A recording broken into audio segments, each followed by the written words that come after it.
Stretch out the dreams from my mind. Granny's got the scoop, let's unwind. Birds are chirping, singing their tune. Mystery of the day coming soon. Cup of tea and a buttered scone. Start the day, we're never alone. Good morning, rise and shine. Granny's here with stories so fine. Good morning, off we go. To greet the world with a happy glow.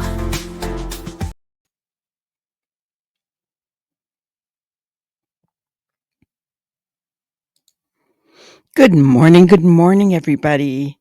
I hope everyone's having a wonderful morning.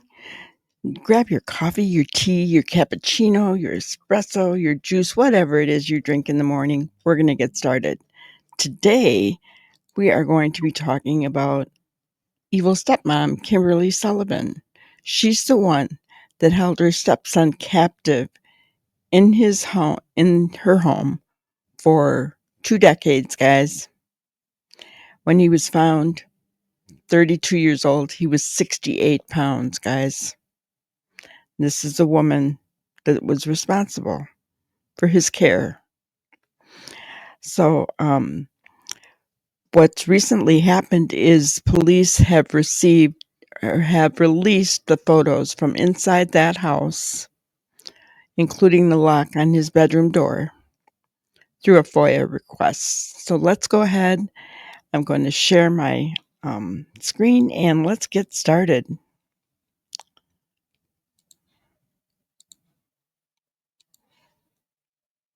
Tonight, we're getting a first look inside the Waterbury home where a man was held captive for 2 decades. The 32-year-old set fire to the house last month to escape. He weighed just 68 pounds at the time of his rescue. Police arrested his stepmother, Kimberly Sullivan, who has pled not guilty to the charges, including assault and kidnapping. NBC Connecticut's Jeremy Chen joining us live in Waterbury with a closer look at those photos tonight. Jeremy. Yeah, Keisha, this is a case that has captured the attention of the nation, and now we're getting an inside look into the conditions police say the stepson lived inside this home about the past 2 decades. Now, this all came about due to a Freedom of Information Act request. Neighbors, first responders, as well as experts left shocked. These photos released by Waterbury Police paint a picture of the conditions inside this home on Blake Street. Investigators say it's where Kimberly Sullivan held her 32-year-old stepson in captivity. Here you can see the staircase that leads to the second floor where police say the man was being held. There's also a picture of a lock. The victim told police he was locked in a room from the outside. Very sad and sickening, just disturbing. There's also photos of a bedroom and bathroom all cluttered with items, and then the kitchen, where first responders say they found the victim. And the victim was crawled up in a little ball underneath the table. And then I went up to him, scooped him up, and then just took him right out the front door. I saw the mother and at the time what I thought was a child in the kitchen. He was in the fetal position in the kitchen. Former Fairfield police. Guys, you can see how difficult it is for these first responders to even talk about it. You know, it's horrific. And when you go back to that picture of the bathroom, all I could think about right there, was that he had to drink water out of the toilet. Look at that toilet, guys. I mean, it could be much worse, I guess, but this poor kid. I call him a kid because I'm sure mentally that's what he is. Oh, it just breaks my heart that he had to live in these kind of conditions. Now, keep in mind the picture that's up on the screen. You know, is from the fire, obviously. You know, the house was pretty damaged by the fire, he said. It's amazing that he was able to get out of his room after starting the fire in his room. I guess she let him out and made him come downstairs, wanted him to come out the door, but he just laid down in the kitchen underneath the table. So sad. Police Chief Gary McNamara says these pictures will support what the victim has told investigators about life inside the home. A lot of these crimes are hidden from view and they're hidden from the public. This gives us a pretty clear picture of what life was like inside that house. We're also getting a look at photos from what appears to be the Waterbury Police Evidence Room. You can see a door wrapped in police tape propped up next to shelving with what looks to be evidence bags. We also have photos of an apparent door frame that had a lock on it. Neighbors say this only adds to the horror they've felt since the arrest earlier this month. I don't understand how anyone could live like that. Now, we did reach out to Sullivan's attorney about the photos. His response, quote, no comment. Sullivan will return to court on April 22nd. Live in Waterbury, Jeremy Chen, NBC Connecticut News. Keisha, I'll send it back to you. Horrible, right? I mean, when I think about what that man had to go through, how could anyone look? I mean, she's dressed up, her hair is done.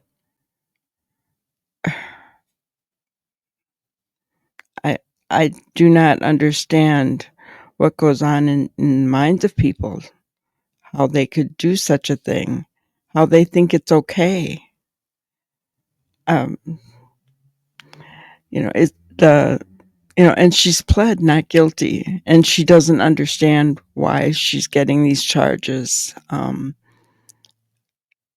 Her lawyer is completely standing up for her, which she has a right?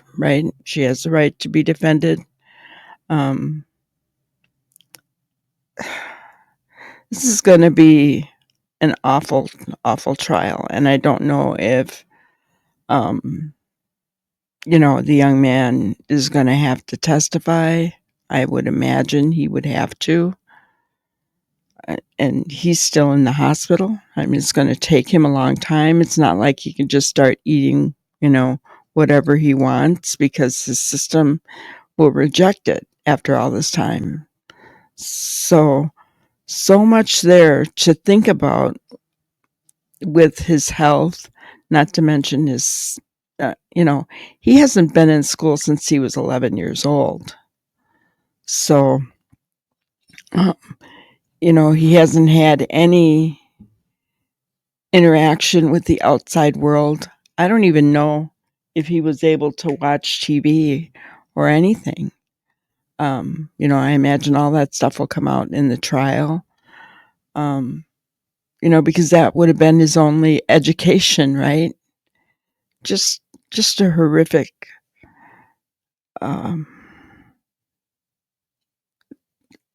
thing that has happened. I'm speechless, I guess, because I can never understand anyone who would do such a thing.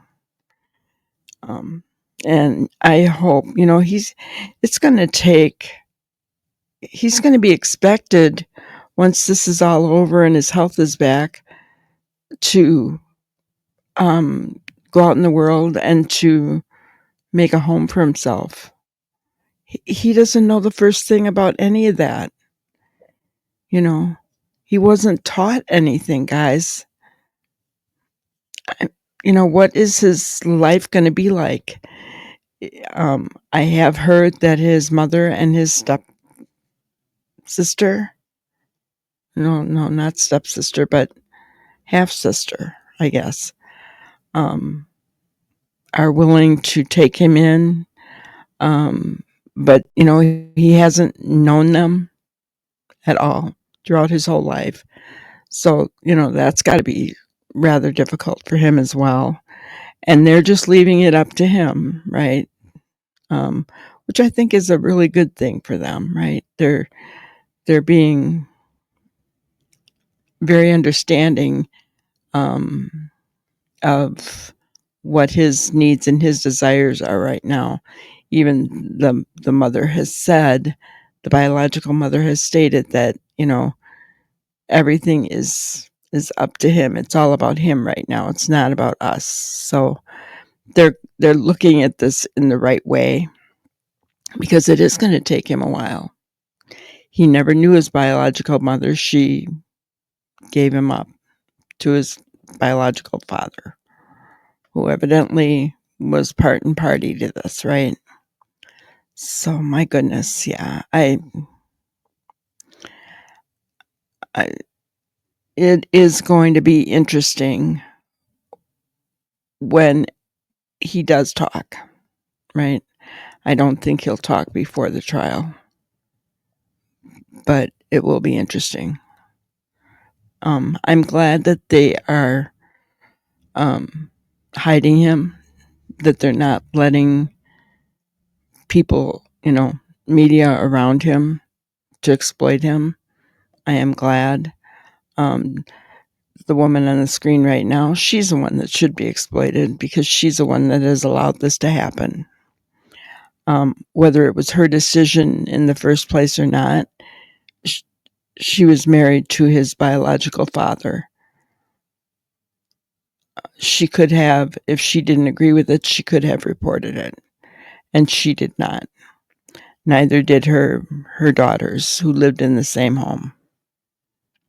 So there's a lot to unpack here, guys.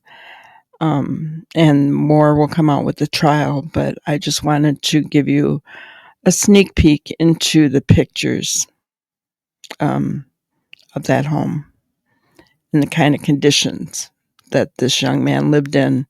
And remember, he wasn't let out of his room much. It wasn't often that he was let out. So it's not like he could go into the kitchen and get food on his own. He wasn't allowed to. If he snuck it, I guess, then he got locked in. So, time will tell. Things will come out, and I don't know what Kimberly Sullivan's defense is going to be. I don't know how she can say she didn't know this was wrong, or I don't know. But it's going to be interesting to find out, isn't it? What her thoughts are, and what I mean, I don't even begin to know how you could try to justify this, let alone for her lawyer to try and defend it, right? That's his job. So far it seems like he's doing a good job standing up for her. We'll see what happens in court, I guess. And we'll follow this when it gets there. If any more information comes out, I will keep you guys updated. I want to thank you so much for being here. Please hit the like button on your way out. Subscribe. Hit the notification bell so you're notified when we go live, which is most nights around 5 p.m. Central Time. We're building a really great community, and we'd love to have you there. Thank you so much, guys, and have a wonderful, wonderful day. Thank you for watching another episode of Granny's Crime Busters. We really appreciate each and every one of you. Don't forget to subscribe and like and even share the content. You can follow us on any of our other social media platforms at YouTube, Twitter, Instagram, Facebook, and TikTok. We really appreciate you guys, and you can also email us at grannyscrimebusters@gmail.com. Thank you so much, and we will see you on the next one. Thanks, guys.